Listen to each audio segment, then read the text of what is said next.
debemos entender es que debemos interpretar qué quiso decir el autor original a la audiencia original. En este caso es qué quiso decir Pablo, que es el autor original de la carta, a sus remitentes, que eran los efesios, la iglesia que estaba ahí en el Asia Menor. Pablo tuvo un propósito específico de ese tiempo, para ese momento, para esas personas. Y es responsabilidad de cualquier predicador, de cualquier estudioso de las Escrituras, ver qué quiso decir Pablo primeramente a los efesios. Eso es sumamente importante, porque de ahí encontramos las verdades que Dios quiere que apliquemos a nuestras vidas el día de hoy. Eso es de lo que se trata la predicación expositiva. Entonces, ¿qué quiso decir el autor original a la audiencia original y cómo lo podemos aplicar a nuestras vidas el día de hoy? Eso es sumamente importante. Hemos encontrado en esta iglesia que esa es la predicación que Dios bendice, la predicación bíblica que usaron los grandes hombres de Dios. Si usted ve, Jesús predicaba de esa manera. Si usted ve, Pablo predicaba de esa manera. Aún en el Antiguo Testamento, Moisés predicaba de esa manera. Y es la manera en que nosotros queremos estudiar. Entonces, ya estamos a punto de terminar esta carta. Estamos viendo el tema de la armadura de Dios en el creyente. La armadura de Dios en el creyente. Y ahí quiero que comencemos leyendo Efesios 6, 14 al 17. ¿Ya lo tiene ahí? Bueno, vamos entonces a leer Efesios 6, 14, que dice: Estad pues firmes, ceñidos vuestros lomos con la verdad, y vestidos con la coraza de justicia, y calzados los pies con el apresto del evangelio de la paz. Sobre todo, tomad el escudo de la fe, con que podáis apagar todos los dardos de fuego del maligno, y tomad el yelmo de la salvación y la espada del Espíritu, que es la palabra de Dios. Vamos a orar. Señor, te damos gracias por esta mañana, y como bien lo decía Juan Manuel, el mismo José Luis en sus oraciones, Padre, queremos rogarte en el bendito nombre de tu Hijo que nos ayudes a entender este tema que te ha placido, Señor, del cual hablemos. Permíteme a mí, Señor, explicar tu palabra, que quisiste decir, Señor, y sobre todo que podamos tener la capacidad de aplicarla. Te pedimos que nos ayudes ahí sentados, Señor, y a mí de pie, a no distraernos, Señor, de predicar y escuchar solamente tu palabra, a fin de que ella cumpla con ese propósito que tiene para nuestras vidas, individuales, familiares y, Señor, como iglesia. Te damos muchas gracias en el nombre de Cristo Jesús. Amén. Entonces, hermanos, en estos versículos de Efesios 6, 14 al 17, estamos estudiando 6 partes de la armadura de Dios. Esto es muy importante. Esta es la armadura de Dios con las que Él nos equipa a nosotros como creyentes y que tienen un propósito, que nos van a ayudar a resistir los ataques de Satanás y sus huestes, que ya aprendimos, vimos, son reales. Son reales. Si bien hemos recibido toda bendición espiritual, como lo hemos visto en los primeros 3 capítulos de esta carta, somos ricos en Cristo Jesús, podemos ver que somos diferentes, que fuimos capacitados por Dios, nos dio vida espiritual, en fin, para no ahondar en lo que ya vimos en los 3 primeros capítulos, no debemos confiarnos con los recursos que hoy tenemos en Cristo y la posición que hoy tenemos en Cristo Jesús, porque es fácil que nos confiemos y a pesar de tener todos esos recursos, de saber que los tenemos y empezar a intentar vivir bajo esos recursos que ahora sabemos tenemos, no es fácil porque estamos en una batalla y hay un enemigo, el enemigo principal de Dios, que quiere impedir, número 1, cuando no conocíamos de Dios, que nosotros pudiéramos tener la gracia de Dios para ser salvos por Él. Pero ahora que ya somos cristianos, ese mismo enemigo nos hacemos enemigos acérrimos también de Él, y Él quiere impedir que nosotros vivamos esa vida productiva por la cual Dios ya nos bendijo. y va a tratar a toda costa de impedirlo. Y nosotros si somos honestos, nos vamos a dar cuenta, hermanos, que efectivamente a cada mañana que Dios nos permite vivir, al abrir nuestros ojos y ser conscientes de un nuevo día, empieza esa batalla. No sé, te puedo dar un ejemplo, y tan solo a veces al instante de abrir tus ojos te paras ya con la prisa porque se te hizo tarde para trabajar y se te olvidó darle gracias a Dios por un nuevo día, porque tienes techo, tienes cama, tuviste cobija e infinidad de cosas con las cuales podríamos levantarnos para glorificar a Dios al momento de abrir nuestros ojos. Y si bien es cierto que nuestra carne nos impide hacerlo, también es real que hay un enemigo y millones de demonios a su servicio que quieren que nos distraigamos para glorificar a Dios en nuestra vida cristiana mientras Él viene por nosotros. Y como bien decían hace un rato, Dios muchas veces no nos fulmina con un rayo por eso, pero perdemos batallas y aparte somos mal testimonio en nuestro mismo seno familiar, con las personas que nos rodean cerca de nuestra casa, en nuestro trabajo y muchas veces hasta aquí mismo en la iglesia. Y eso estorba que el reino de Dios avance. Por eso es importante que nosotros, como ya vimos, seamos conscientes de esa batalla espiritual, porque es real. Y Dios ya nos enseñó en el versículo 10 que nuestra fortaleza la vamos a encontrar en el Señor y en el poder de su fuerza. Pero nos llama 2 veces Pablo a los Efesios y Dios a nosotros a vestirnos de toda la armadura de Dios. Y es lo que estamos estudiando.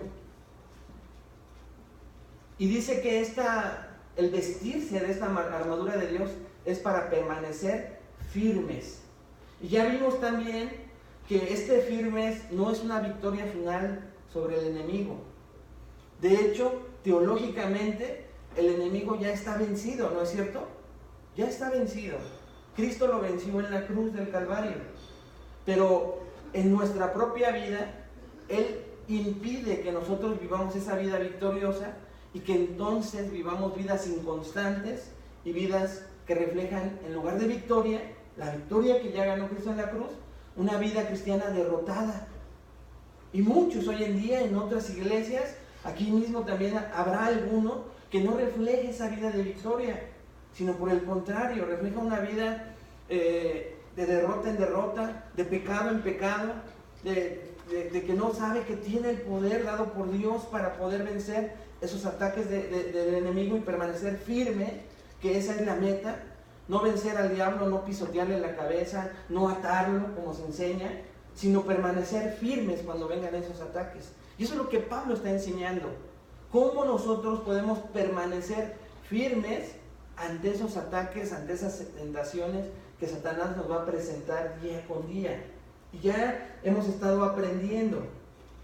Por eso es que dice Pablo más adelante del versículo 13, por tanto, otra vez repite, tomar toda la armadura de Dios para que podáis resistir en el día malo, y habiendo acabado todo, vuelve a repetir la frase, estar firmes, de pie.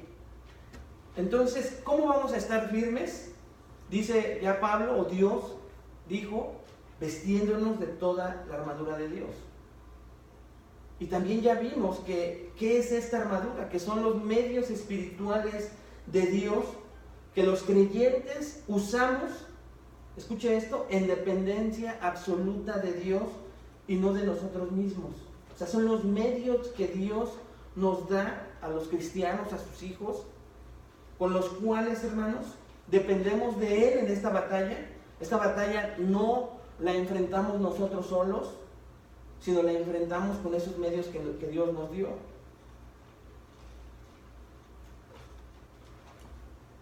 Y ahí está la clave. El usar estos medios, vestirnos de toda la armadura de Dios, hace que veamos 2 clases de cristianos genuinos y verdaderos, pero con testimonios diferentes. Y escuche esto, todos estamos en pro de ser mejores para la gloria de Dios. El cristiano genuino quiere seguir creciendo en gracia y conocimiento para glorificar a Dios con su vida. Solo que alguien no sea cristiano no tiene ese deseo. Pero el cristiano genuino tiene el deseo de avanzar, de crecer a la imagen de Cristo, de llegar a ser como Cristo, o con el ejemplo que Cristo nos dio en esta tierra mientras estuvo en ella. Entonces, esa es la meta, y ahí vemos la diferencia entre ese tipo de cristianos, escuche esto, no perfectos, pero tampoco conformistas. No perfectos porque siguen cayendo, pero al usar y conocer lo que significa vestirse de toda la armadura de Dios, el pecado va disminuyendo en nuestras vidas. Va decreciendo el pecado y con ese decrecimiento vamos glorificando a Dios cada vez más. Y no solamente glorificamos a Dios, sino hay gente a nuestro alrededor que se va a dar cuenta de que somos diferentes. Pero en contraste, hermanos, hay cristianos a los cuales se les enseñó mal este tipo de pasajes, o no solo se les enseñó mal, sino no usan, después de haber sido enseñados correctamente, no usan esos medios de Dios, y entonces, en lugar de que se vea una vida victoriosa, una vida llena de testimonios, de ejemplo, de personas que quieren seguir y ser como esos cristianos, vemos en contraste lo contrario. Vemos en contraste que se deshonra el nombre de Dios, que se le enseña o se le muestra a la gente un cristianismo no verdadero, no bíblico, y que por el contrario, en lugar de que se le antoje a una persona ser cristiano, dice, no, para ser así mejor no. Y terminamos hace 8 días viendo o retándonos, ¿cuál de esos cristianos eres tú? ¿O cuál quieres y anhelas, deseas ser cada vez más ser tú? ¿Qué cristiano deseas ser tú?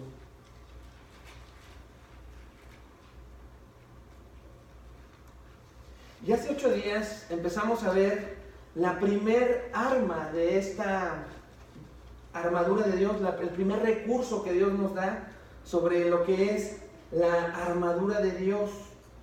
Y vimos que esto lo vimos en el versículo 14 con la frase, ceñid vuestros lomos. ¿Lo recuerdan? Ceñid vuestros lomos.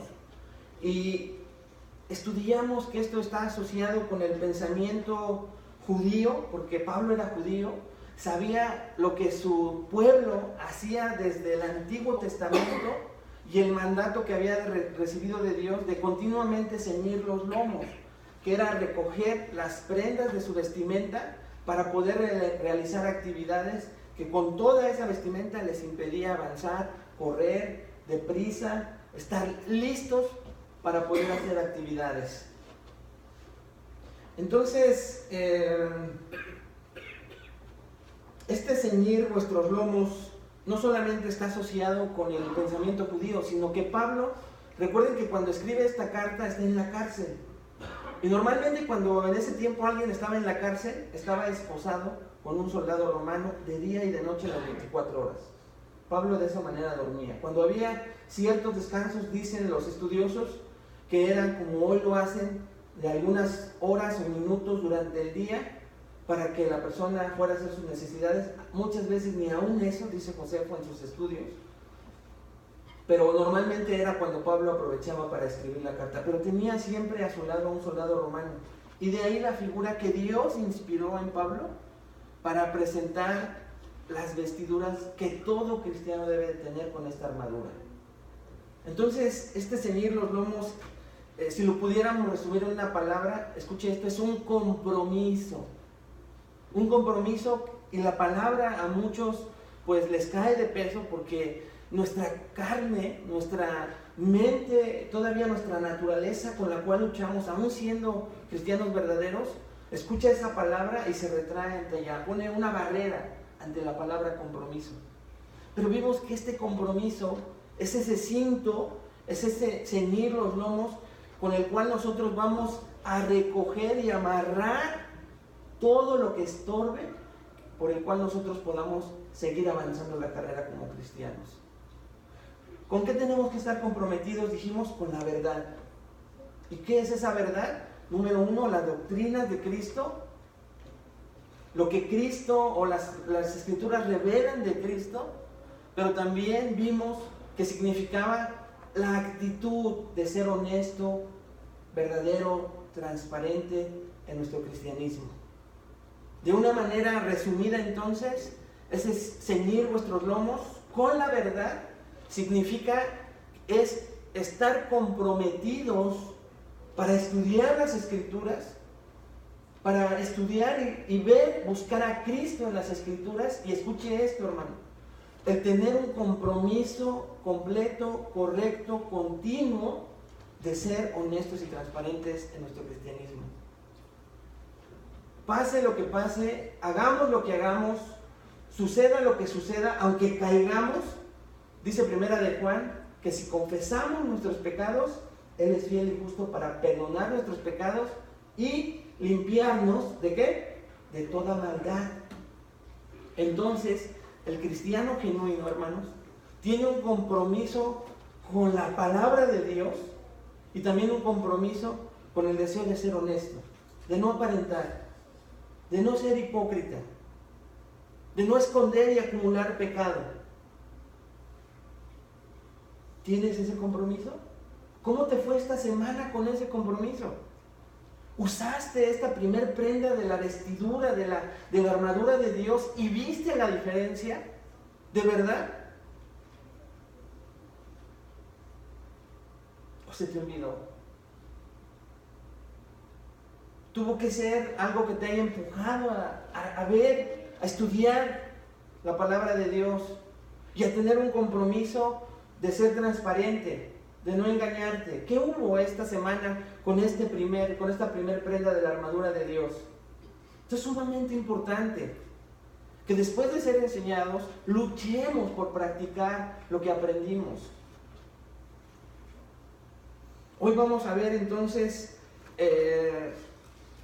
la segunda prenda. Pero escuche, por ejemplo, lo que dijo Jesús de este compromiso de estar listos en todo momento. Acompáñame por favor a Lucas 12, 35 al 38. Lucas 12, 35 al 38.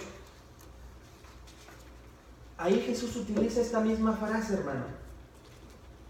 Jesús les dice: estén ceñidos vuestros lomos. ¿Ya lo vio? Estén ceñidos vuestros lomos y vuestras lámparas encendidas.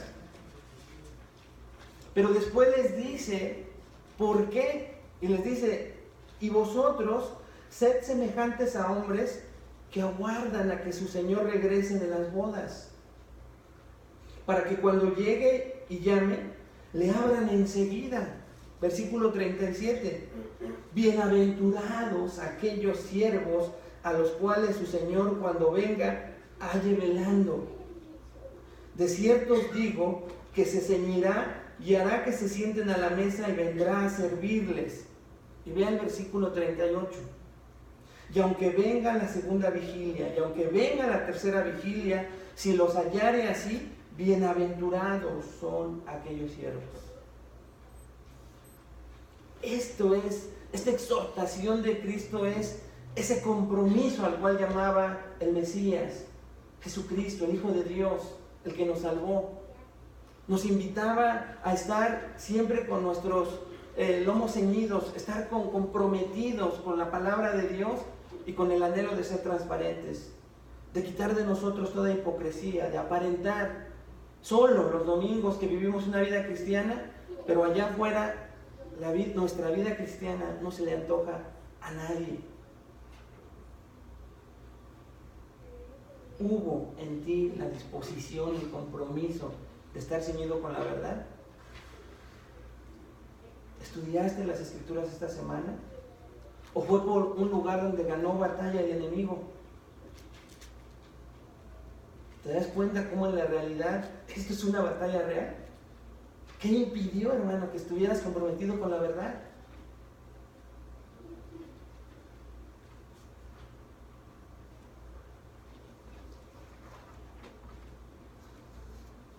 ¿Qué lo impidió?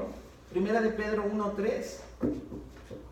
Dice, por tanto, ceñid los lomos de vuestro entendimiento. Otra vez la frase, sed sobrios y esperad por completo en la gracia, que se os traerá cuando Jesucristo sea manifestado. Nuestra mente debe de estar lista. ¿Cómo? Llena de la palabra de Dios. Ceñid los lomos de vuestro entendimiento. Dice Pedro entonces, todo lo que estorba en tu mente para que tú puedas ir y llenarlo de lo correcto que es la palabra de Dios, tiene que ser ceñido, tiene que ser expuesto, confesado. De lo contrario, hermano, eso que está en tu mente es lo que tú eres, según Proverbios. Porque tal cual es su pensamiento es él. Eso dice, porque tal cual es un pensamiento es él. La persona es lo que piensa. Por eso es importante ceñir los lomos de nuestra mente, que no haya cosas que estén estorbando. ¿Las quitaste? Con esta pequeña reflexión veamos lo importante y vamos a estudiar la segunda pieza de la armadura de Dios, con la cual vas a resistir los ataques del enemigo de tu propia carne y vas a estar firme. Vamos a ver la coraza de justicia esta mañana. Eso lo vemos en la segunda parte del versículo 14. Dice la frase, y vestidos con la coraza de justicia. Esta palabra o este verbo vestidos es un verbo como lo vimos hace 8 días con el ceñir. El ceñir y ahora vestidos es el mismo verbo en griego y gramaticalmente es el mismo verbo que explicamos hace 8 días. Es un verbo participio auristo medio y ya lo explicamos, pero lo repito rápidamente. El verbo auristo es que es una manera continua, permanente. Y así como hay que estar ceñidos continuamente, fajados con el cinturón de la verdad, también hay que estar vestidos continuamente con la coraza, que ahorita vamos a ver qué es. Y en lo gramatical, la voz media, dijimos que es algo que nosotros hacemos y recibimos el beneficio de esa acción. Nosotros somos los beneficiarios de esa acción. Entonces, dice vestidos en todo tiempo, constantemente vestidos. ¿Con qué hay que estar vestidos todo el tiempo? Con la coraza, dice ahí. Y esta palabra en los manuscritos originales es la palabra toraca, de donde nosotros sacamos, o en el griego viene la palabra tórax. Entonces, esta pieza que Pablo empieza a ver en el soldado romano que tiene a un lado, es esa coraza, es esa parte que se pone en el pecho. Y escuche esto, un soldado romano es un escudo, era un escudo, y Pablo lo llama la coraza de justicia.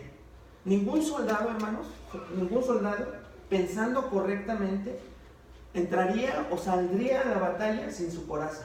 Esto era absurdo. Necesitaban la coraza continuamente.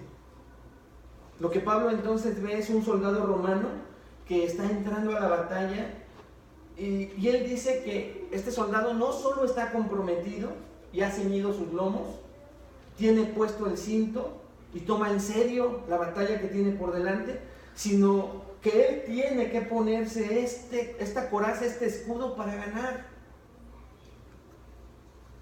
Y esta arma protegía los órganos vitales, esta parte de nuestro pecho y también a la espalda, y ahorita vamos a estudiar algo sobre eso. Protegía los órganos vitales del soldado. Y esta coraza la vemos, por ejemplo, reflejada desde el Antiguo Testamento allá en Isaías 59:17. Isaías 59:17 dice, hablando del Mesías, donde lo refleja como un guerrero a Cristo, el que iba a venir. Vean lo que dice, o ve Isaías, el profeta, y dice de este Jesús: pues de justicia se vistió como de una coraza, un yelmo de salvación en su cabeza, tomó ropas de venganza por vestidura y se cubrió de celo como de manto. Pues de justicia se vistió como de una coraza, hablando de Jesús. Jesús iba como ese guerrero. Y Pablo también ya había hablado sobre esta coraza allí en Primera de Tesalonicenses 5, versículo 18. Ahí Pablo le dice a esta iglesia en Tesalónica lo siguiente: pero nosotros, hablando de él y sus colaboradores, que somos del día, seamos sobrios, exhortando a los tesalonicenses a hacerlo, habiéndonos vestido con la coraza de fe y de amor, y con la esperanza de salvación como yelmo. Pablo exhortaba, y aquí habla de una coraza de fe y amor a los tesalonicenses. Hermanos, los soldados romanos, según los historiadores, tenían dos tipos de coraza. Una, la cual Pablo seguramente vio, porque este soldado, al ser un guardia, más que salir a la batalla, usaba una coraza de lino. Este era un material con el que hacían estas corazas. Era un lino muy pesado y estaba cubierto, escuchen con qué los cubrían los soldados romanos, con pezuñas de un animal que ellos cortaban en rebanadas, muy delgaditas, y las colgaban de tal manera que esas uñas, esos pedazos de pezuña, iban cubriendo esa coraza para tener un poquito más de fuerza, pero a la vez era ligera. Esta normalmente lo usaban cuando estaban en sus cuarteles o cuidando presos, como en este caso Pablo. No era muy pesada, era de lino. Y aparte usaban una cadena para colgársela, y algunas veces, muy pocas veces, por adorno, le colgaban pedazos de metal a esta coraza que estamos describiendo. Pero la que normalmente usaban para la guerra era como la que usted se imagina. Vaya y usted ahorita con su mente, no se vaya tan lejos, ¿verdad? Que no se duerma. Pero imagínense al soldado, y normalmente lo que vemos es esa coraza de metal. Incluso venía muchas veces hasta grabada, normalmente cuando eran romanos, con un águila. Y era de metal, pero era tan perfecta que la fundición y la manera en que lo formaban los herreros eran artistas, porque se acomodaban perfectamente a cada cuerpo. Tomaban los moldes y las hacían específicamente para cada soldado. Pero como decíamos, esto era muy importante, el que tuvieran la medida perfecta, porque cubrían un área vital para cada soldado. Lo que estaban buscando proteger era el área del corazón, aquí arriba, en el pecho. Y la parte de abajo del estómago, del abdomen, que normalmente los judíos la conocían como las entrañas. Entonces, hermanos, esta coraza lo que protegía era tanto el corazón como las entrañas. Pero esto es sumamente importante, porque una coraza entonces cubría el corazón, que para el pueblo judío era ¿qué? El corazón era ¿qué? La mente. Y las entrañas se refiere a las emociones y sentimientos. Esto para el judío simbólicamente tenía mucha importancia. El corazón es el área del pensamiento de la vida. El corazón en términos hebreos o símbolos significa la mente. Por eso es que decían, engañoso es el corazón más que todas las cosas y perverso, hablando de su propia mente. Entonces el pensamiento estaba asociado con el corazón y las entrañas estaban asociadas con los sentimientos y las emociones. Las emociones aún hoy en día se reflejan en el estómago. ¿Lo has sentido? ¿Has sentido cómo, no sé, se sube a un juego mecánico, por ejemplo, y siente aquí en el estómago, sobre todo en la bajada, o cuando va en un avión y viene el aterrizaje, ¿no? ¿Dónde se siente? Aquí. Si se enoja usted, al rato tiene su estómago inflamado, con colitis, con gastritis y muchas de las cosas que terminan en itis, por enojitis, ¿verdad? Normalmente. Pero las emociones eran muy importantes porque ahí estaban los órganos vitales. Si podemos trazar esto en nuestra mente, hermanos, y vemos esa armadura, lo que estamos diciendo que entonces los soldados ocupaban esta parte de la coraza para cubrirse de sus enemigos. Pero aquí viene lo importante para nosotros, o para los efesios en ese momento. Satanás quiere atacar en un creyente en dos áreas primordialmente. Una es en su pensamiento y otra es en sus emociones. Y necesitamos esta coraza para proteger esas dos áreas.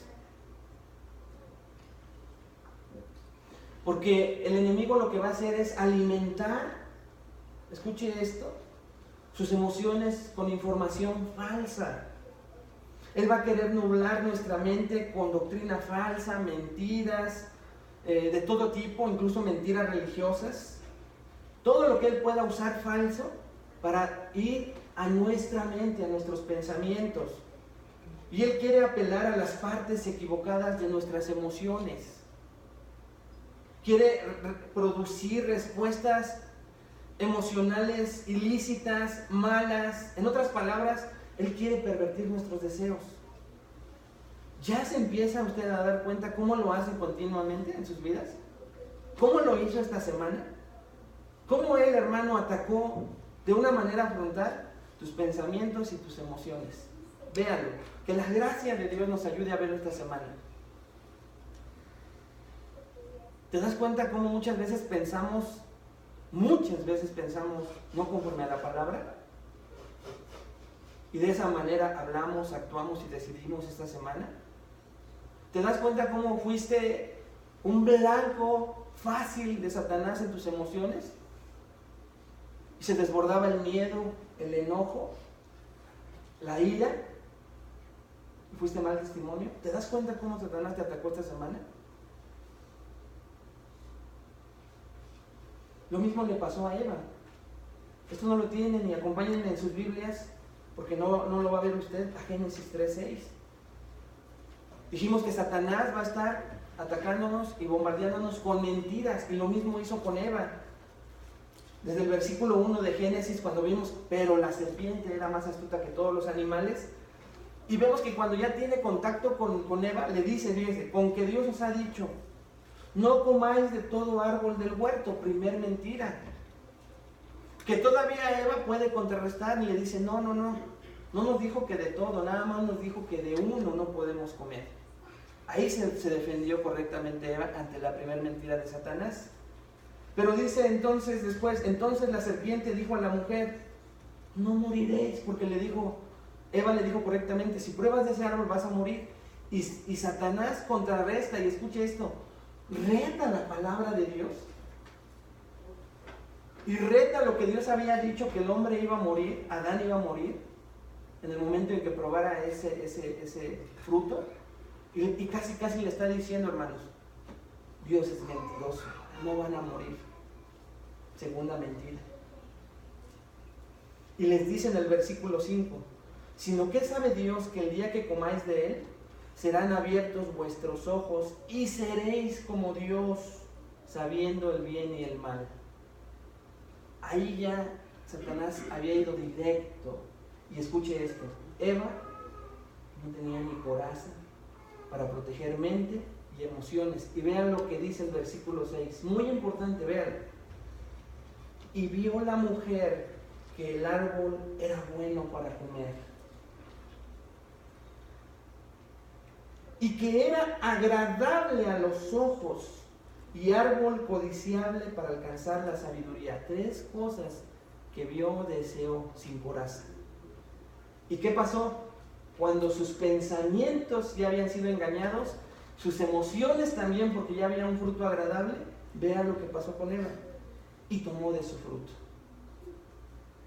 Y comió. Y no conforme con eso, y dio también a su marido, que andaba más perdido todavía, el cual comió así como ella. Y desde entonces el pecado en toda la humanidad. ¿Ya se dio cuenta con este ejemplo cómo somos blanco fácil de Satanás y el blanco son nuestros pensamientos y nuestras emociones? Entonces, hermanos, el resumen de esto es lo siguiente, escuchen.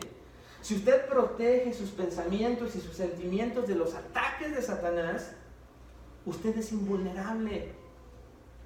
Él va a tratar de confundir su mente con doctrina falsa, o va a tratar de confundir sus emociones y hacerlo anhelar o tener deseos por las cosas equivocadas. A diario. Él le va a presentar esa imagen, ese objeto, esa persona que le va a presentar como algo codiciable a sus ojos, como lo hizo con Eva.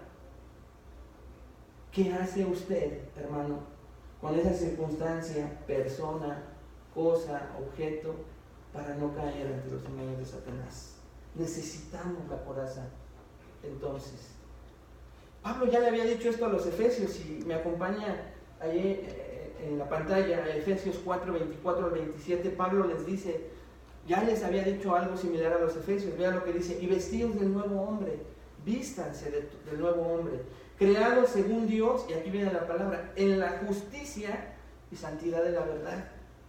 Por lo cual, le dice Pablo a los efesios, desechen la mentira, hablen verdad cada uno con su prójimo, porque somos miembros los unos de los otros.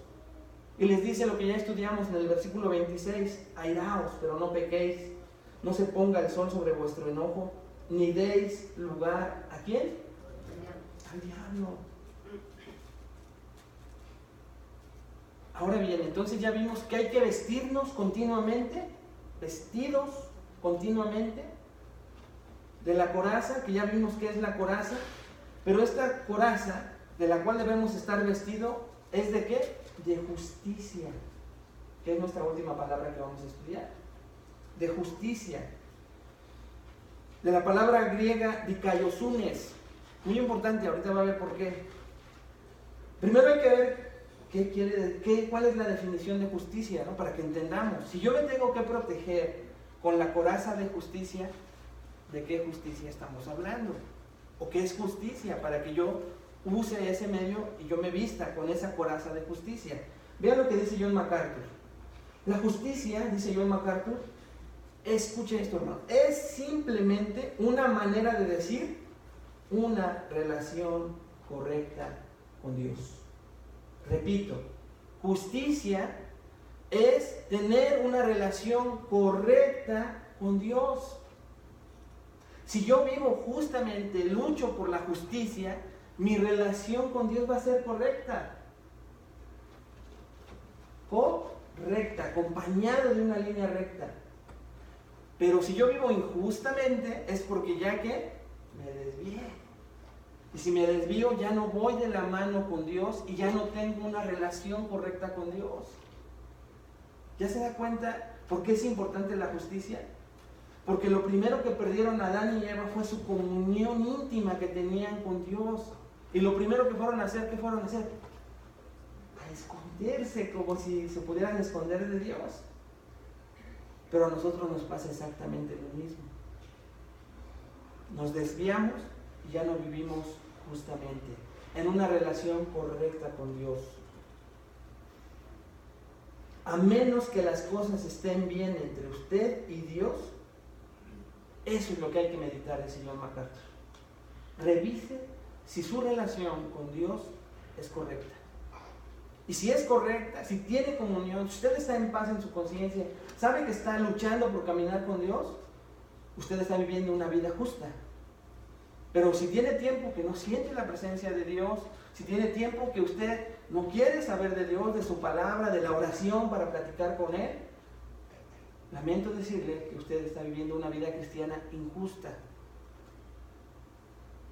Y la coraza está brillando por su ausencia, el cinto de la verdad está brillando por su ausencia. ¿Ya se dio cuenta por qué es importante estudiar las Escrituras y aprender?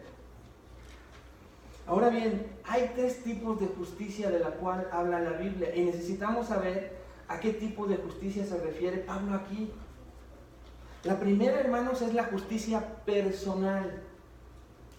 Y esta justicia, o vamos a ver en primer lugar, el concepto de nuestra propia justicia. ¿Qué significa esto de nuestra propia justicia? Lo siguiente, hermanos, porque no sé si usted sabe, ha visto o usted fue de aquellas personas que creen que están bien simplemente porque son personas buenas. A muchos nos sacó de eso Dios, que pensamos que estamos bien porque somos buenos. Eso es justicia personal. la propia justicia de la cual nos hacemos nosotros partícipes. Yo estoy bien. Como les he comentado, malos los narcotraficantes, asesinos, violadores. Yo no hago eso. Justicia propia. Yo soy bueno.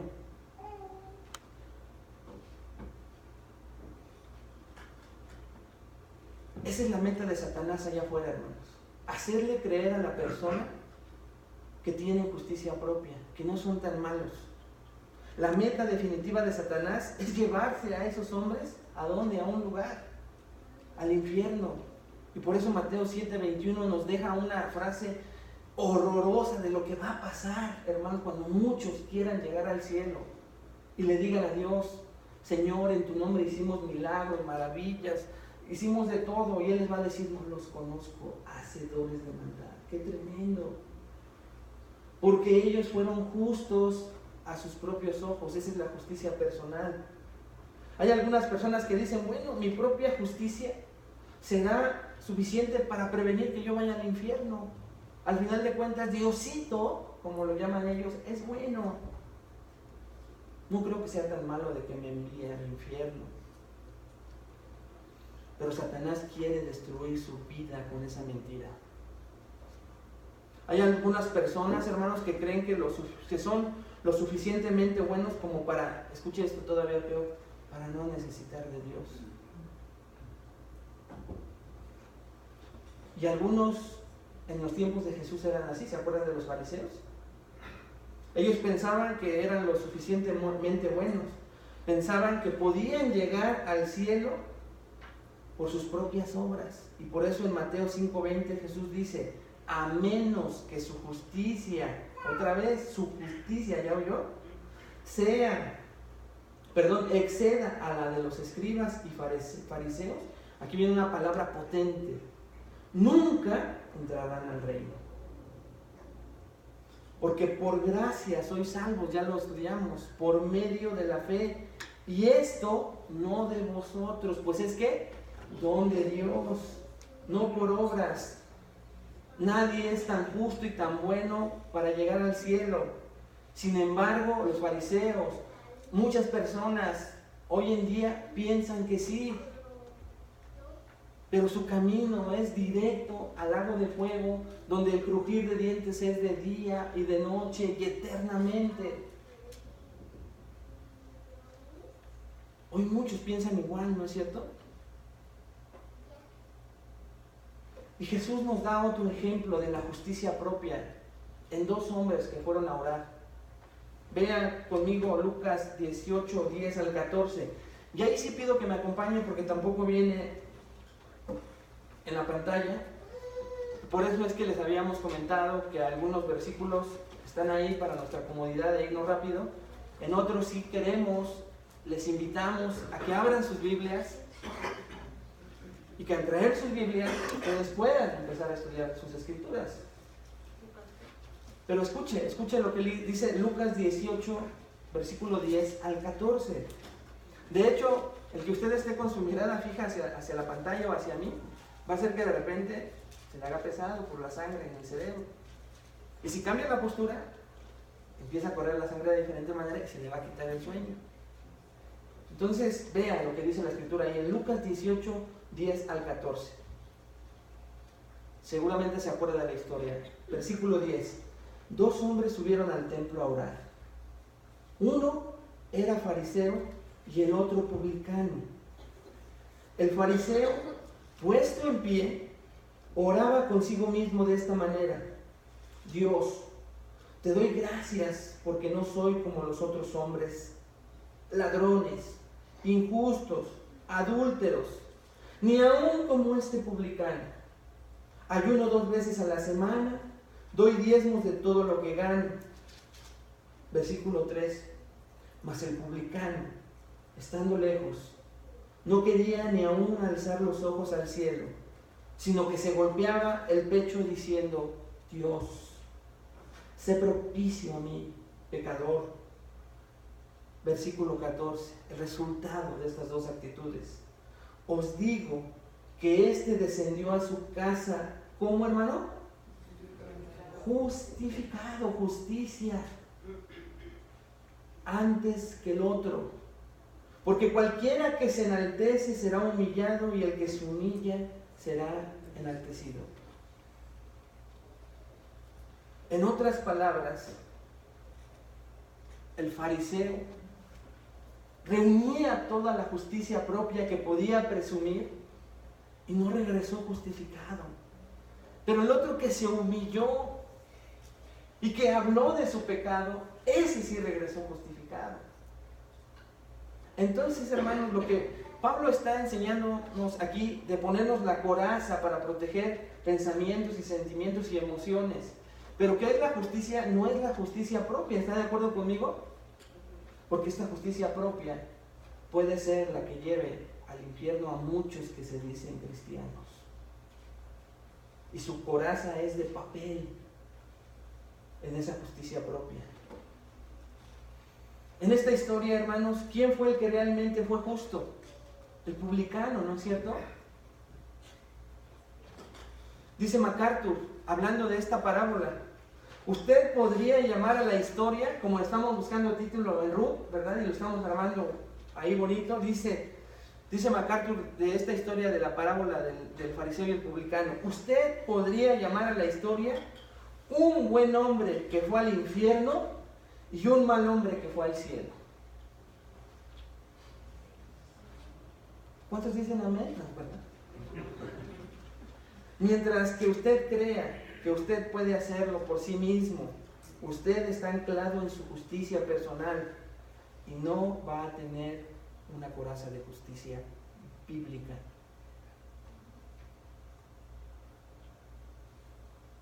Mientras que usted crea que usted puede hacerlo por sí mismo, usted está anclado en su justicia personal y no va a tener una coraza de justicia bíblica.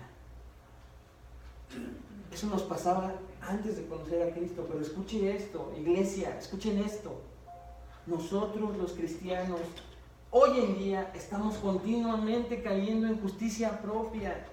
Cuando nosotros consideramos cómo llevar nuestro cristianismo, yo soy tan justo y siento que tengo tantos atributos como cristiano, que entonces pienso que mi cristianismo es correcto a la luz de mi propia justicia y no de la de Dios. Entonces me reúno cuando quiero, sirvo cuando quiero, ofrendo cuando quiero y hago todo lo que yo quiero. Es mi justicia propia aún siendo cristiano. Y hoy Dios te dice, arrepiéntete de esa justicia propia. Porque el enemigo te está venciendo. Está tomando ventaja. A mi justicia propia, ¿cuántos beneficios exigiría como cristiano, como servidor de una iglesia? Yo merezco esto. No me toman en cuenta. Justicia propia.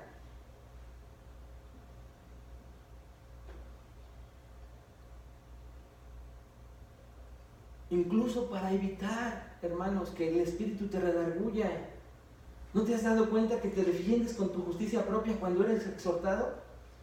Por esa esposa que te dice, varón, oye, no hemos leído juntos, ¿cuándo me vas a invitar a orar junto contigo? Tú eres la cabeza. Ay, mujer, no ves tanto trabajo, mi prioridad es el trabajo. Justicia propia, ¿con qué te defiendes? Ya llevo 3 días, a lo mejor estás solo, ¿no? No hay esa ayuda idónea o el marido que te esté ahí o los hijos. Y estás solo. Ya llevas 5 días sin leer, no pasa nada, yo no soy religioso. Justicia propia. Si bien, como decía el pastor hace un rato, gracias a Dios que no eres fulminado, pero ¿cómo regresas el agradecimiento de que el espíritu redarguya que estás haciendo algo incorrecto? ¿Ven cómo estorba la justicia propia? Y el enemigo dándonos en 2 lugares certeramente con sus dardos de fuego. La mente, porque no estamos pensando como Cristo, y las emociones y nuestros sentimientos, como las olas del mar, hermanos, de aquí para allá, para el frente, para atrás, nuestra vida así, ¿no? ¿Se da cuenta que es una realidad? Hay otro tipo de justicia. La justicia propia, debemos desecharla, arrepentirnos de ella, y si hoy Dios, hermano, te está mostrando que tú has permanecido en algún pecado y lo has defendido con la coraza de tu justicia personal, arrepiéntete. No sigas defendiéndote ante Dios, ante algo que ya te dijo que dejes. porque corres el riesgo, no solo de terminar en un lugar donde Dios no quiere, sino estás en el presente, viviendo una vida, hermanos, de derrota. Y esto es lo peor, que tienes que ser consciente, que como decía Jesús, ay de aquel que haga caer a cualquiera de estos pequeñitos. Más le valiera enredarse un molino y echarse al fondo del mar, porque aquí viene algo para que medites. ¿A cuántos, hermanos? ¿A cuántos hombres, mujeres, tal vez has alejado con tu testimonio de justicia personal siendo cristiano? ¿A cuántos? ¿De cuántos te va a pedir cuentas Dios? ¿Cuántos hombres que tal vez Él quería que les compartieras a mujeres?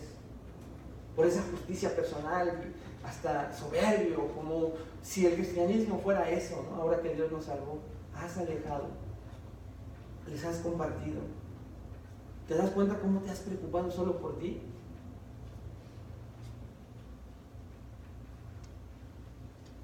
La otra es la justicia imputada.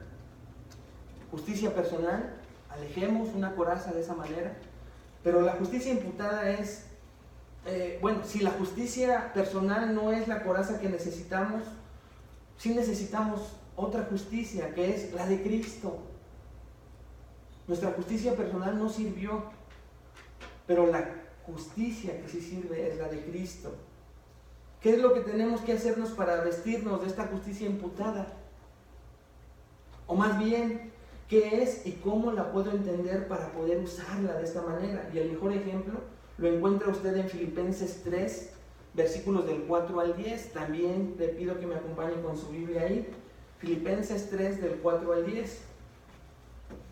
Pablo es el mejor ejemplo, hermanos, que nos dejan las Escrituras para alejarnos de la justicia personal con la cual podemos, los que no conocen de Cristo, ir camino al infierno, pero los que ya somos cristianos, perder la bendición de ser humildes y ponernos la coraza de justicia de Dios y no la nuestra. Pablo aquí en Filipenses 3 nos da un gran ejemplo de cómo él, su justicia personal, la tomó como basura. Vea conmigo este ejemplo tan hermoso que la Escritura nos da. Filipenses 3, versículos 4 al 10. Dice Pablo, fíjense lo que dice Pablo: aunque yo tengo también de qué confiar en la carne, ahí está su justicia propia, hermano. Si alguno piensa que tiene de qué confiar en la carne, yo más. Pablo dice, mi justicia es tremenda, yo podía presumir de esa justicia propia. Y empieza a describir, fíjese lo que dice Pablo: yo, circundado al 8º día, del linaje de Israel, de la tribu de Benjamín, hebreo de hebreos, en cuanto a la ley, fariseo, en cuanto a celo, perseguidor de la iglesia, en cuanto a la justicia que es en ley, irreprensible. ¿Se da cuenta de la justicia propia de Pablo? Y él la ve y empieza a presumir. Yo sí podría y tendría con qué presumir de la tribu de Benjamín, fariseo de fariseos, y en otras cartas instruido a los pies de Gamaliel, y muchos títulos que pudiera, su justicia propia.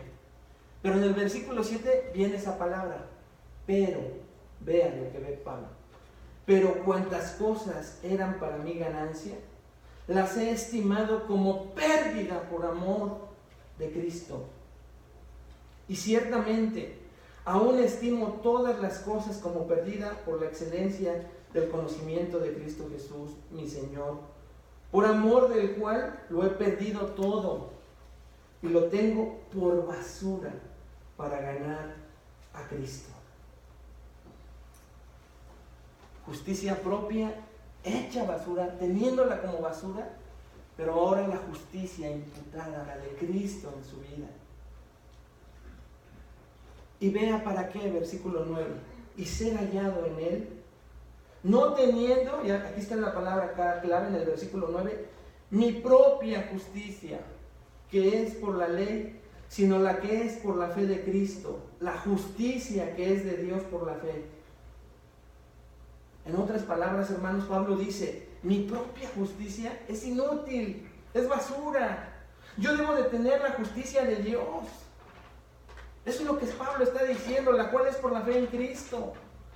Y hermano, cuando usted se convierte en un creyente, cuando usted se convierte al cristianismo, usted estira la mano para decir, por la fe yo tomo la justicia de Cristo, la justicia que lo llevó a la cruz. Él, siendo sin pecado, pagó por mis pecados ahí y me hizo justo. Dios le coloca, por así decirlo, la vestimenta absoluta de santidad absoluta de Jesucristo. Y por eso en 2 Corintios 5:21 dice de Cristo lo siguiente, de esos versículos que tendríamos que tener de memoria para usarlo en el evangelismo. Al que no conoció pecado, al que era irreprensible, por nosotros lo hizo pecado, para que nosotros, vea, fuésemos hecho justicia de Dios en él.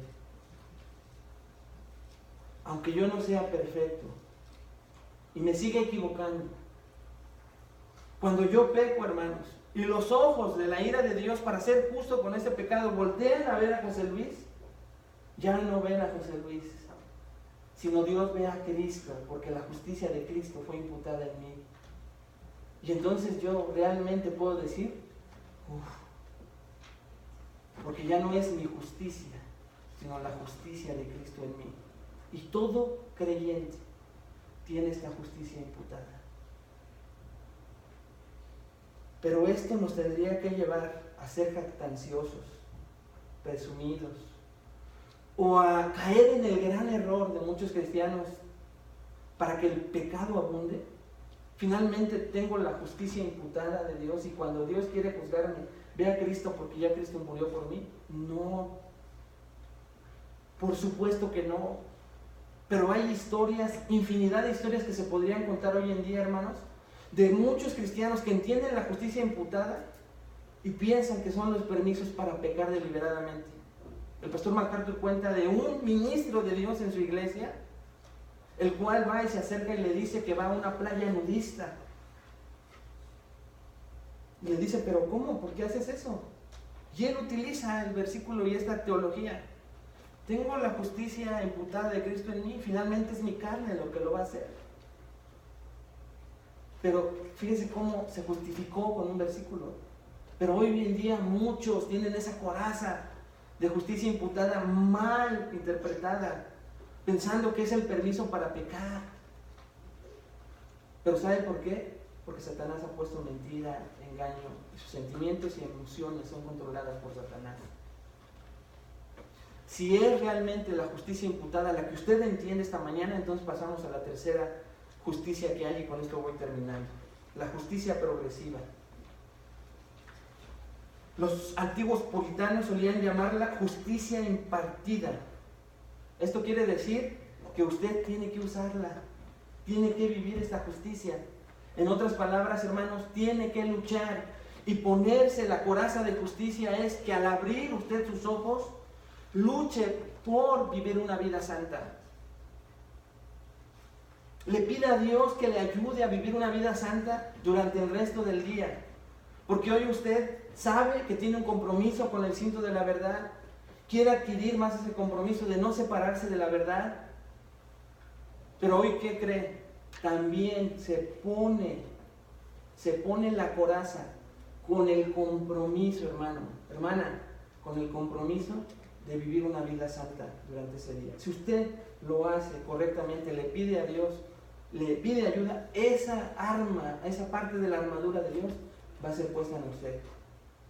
Porque usted reconoce que su justicia propia no sirve, conoce su posición en la cual está con esa justicia imputada y quiere vivir de acuerdo a esa posición.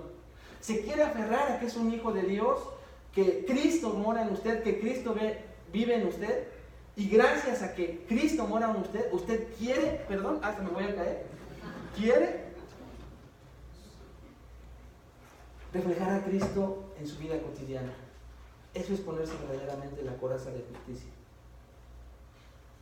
No presumir la posición, sino vivir la posición. Vivir la posición que tenemos de ser justos delante de Dios por Cristo. por la muerte de Cristo. Es no pisotear el sacrificio de Cristo, la sangre de Cristo. Si yo me siento en esa posición, ¿se cree usted verdaderamente, hermano, se cree verdaderamente salvo? Viva como una persona salva. ¿Se cree usted santificado por Dios, apartado para ser miembro de su familia? Viva como un hijo de Dios. Póngase correctamente su coraza y váyase con la conciencia al salir de este lugar hoy, que tenemos una batalla continua. Hoy, con nuestra justicia propia, y tenemos que pedirle perdón a Dios por eso. Porque todos, empezando por mí, tenemos una lucha y una batalla con la justicia propia. Somos tan sabios en nuestra propia opinión, como dice continuamente el libro de Proverbios, que terminamos siendo muy necios. Muy necios. Quiero terminar con unas preguntas y una frase de John Newton, un puritano que decía algo tremendo, que es con lo que quiero terminar orando. Hermano, hermana, observe su vida. ¿Tiene problemas en su familia? Revise su santidad. ¿Es fiel a leer la palabra de Dios? ¿Su vida de oración es lo que debe ser? Hermano, hermana, ¿está amando a su familia del modo que debe? Varón, ¿estás amando a tu mujer del modo que debes? Esposa, a tu esposo, padres a sus hijos. ¿Están amándolos como se debe? ¿O se siguen amando a ustedes mismos, dándoles mal ejemplo, mal testimonio? Hermano, ¿está hablando de Jesucristo de manera valiente en su sociedad, en su cultura y donde Dios lo ha puesto allá afuera? ¿Está hablando valientemente de Jesucristo? Hermano, hermana, ¿está dándole al Señor lo que debe darle sacrificialmente y encargándose de la administración y el resto de lo que usted tiene? ¿Está ofrendando de verdad a Dios? ¿Está viviendo una vida justa en categorías de su vida como lo ha bosquejado y como Dios lo ha bosquejado en su palabra? ¿Está luchando por vivir una vida justa durante los días que Dios le permite vivir? ¿O se para, como dicen coloquialmente, y la verdad es que nunca la he estudiado, pero he escuchado la frase? No sé si usted la ha escuchado, ahí me ayuda, a lo mejor Enrique.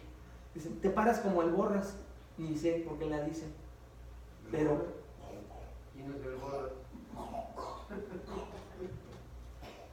Pero es una inconsciencia de saber, hermano, que se para uno como si Dios no existiera. ¿Te paras de esa manera? ¿Vives de esa manera? Escuchen esto, porque si no es así, escuchen, ¿por qué esperaría usted que su vida esté bien? Si usted no hace y contesta satisfactoriamente estas poquitas preguntas, ¿por qué esperaría que su vida esté bien? ¿Por qué esperarías que tu vida esté bien si no cumples ni siquiera con estas poquitas de respuestas afirmativas a estas preguntas?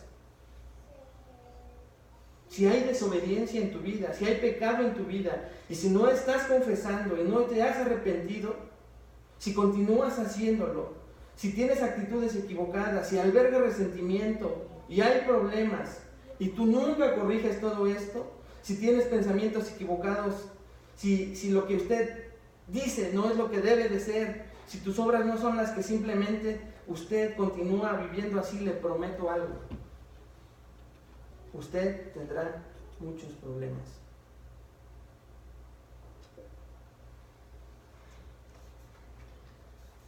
Y voy con lo que decía John Newton. Escúchenlo concienzudamente, hermanos. Aunque muchos enemigos te rodeen y débil sea tu brazo, tu vida está escondida con Cristo. Tu vida está escondida con Cristo en Dios, más allá de la esfera del daño. Por débil que seas, no te desvanecerás. Aunque estés desmayado, no morirás. Jesús, la fortaleza de todo santo, te ayudará desde arriba. Aunque no sea percibido por el sentido mortal, La fe lo ve siempre cerca, una guía, una gloria, una defensa. Entonces, ¿qué tienes que temer? Tan cierto como Él venció y triunfó una vez por ti, con esa misma certeza, ustedes que aman su nombre, triunfarán también en Él, si tienen esa coraza. Vamos a orar. Padre, te damos gracias. Gracias por tu palabra que nos reta, Señor, que escudriña nuestros corazones, nuestras mentes y va más profundo de lo que muchas veces quisiera nuestra carne, Señor. Pero gracias por eso. Gracias por confortarnos en Cristo Jesús y que muchas de las cosas que hoy descubriste, Señor, pecaminosas de nosotros, están también colgadas allí en el madero. Obvio, Señor, si son confesadas y te pedimos pongas arrepentimiento en nosotros. Por eso es que muchos aquí, Señor, hoy queremos reconocer delante de ti, muchos que desconocíamos de esta coraza de justicia, de lo que esta coraza protege, Señor, y por eso es que nuestros pensamientos, sentimientos y emociones son un blanco fácil, o han sido un blanco fácil para Satanás. Y la manera en que pensamos nos hace no solo actuar, hablar, decidir de maneras equivocadas que esta mañana reconocemos, sino también sentir y tener reacciones en nuestras emociones y sentimientos que muchas veces se ensucian, manchan tu santo nombre. Lo reconocemos esta mañana, Señor. No queremos usar de nuestra justicia personal para justificarnos en esta oración como lo hizo el fariseo. Ayúdanos en el nombre precioso de Jesús. Ayúdanos a reconocer nuestro pecado sin justificarnos. Perdónanos, Señor, porque reconocemos que muchos de esos pecados los hacemos para nuestro propio placer, donde nos queremos glorificar a nosotros y no a ti, Señor. Perdónanos por eso. Haznos hacer a un lado esta semana, Señor, nuestra justicia personal, nuestra justicia propia que todavía nos estorba. Y permítenos, Señor, estudiar sobre la justicia imputada, sobre lo que Jesús hizo, Señor, en nosotros al morir en esa cruz. Por lo cual tú, Señor, ya no nos pagas conforme a nuestros pecados, sino ves que el justo que murió por nosotros ya lo hizo, ya pagó, Señor. Gracias, Señor Jesucristo. Pero permítenos abrazar esa posición y vivir de acuerdo a esa posición. Que nosotros jactanciosamente, Señor, muchas veces decidimos cómo vivir esa vida justa, equivocadamente. Nos aprovechamos de la justicia imputada de Cristo y justificamos nuestro pecado, Señor. Haznos ir avanzando a todos en esa santificación progresiva para ser cada vez más como tú. Es el deseo de nuestro corazón esta tarde. Por lo cual, Señor, todos juntos como iglesia, oramos y te pedimos, Señor, que esta semana podamos no solo usar el cinto de la verdad y ceñir nuestros lomos con amar tu palabra, leer tu palabra, ser transparentes, Señor, sino luchar y pedirte genuinamente que nos ayudes a vivir una vida santa, que nos haga tener una relación correcta contigo. Te lo pedimos y te lo rogamos en el nombre de Cristo Jesús. Amén. Que Dios le bendiga.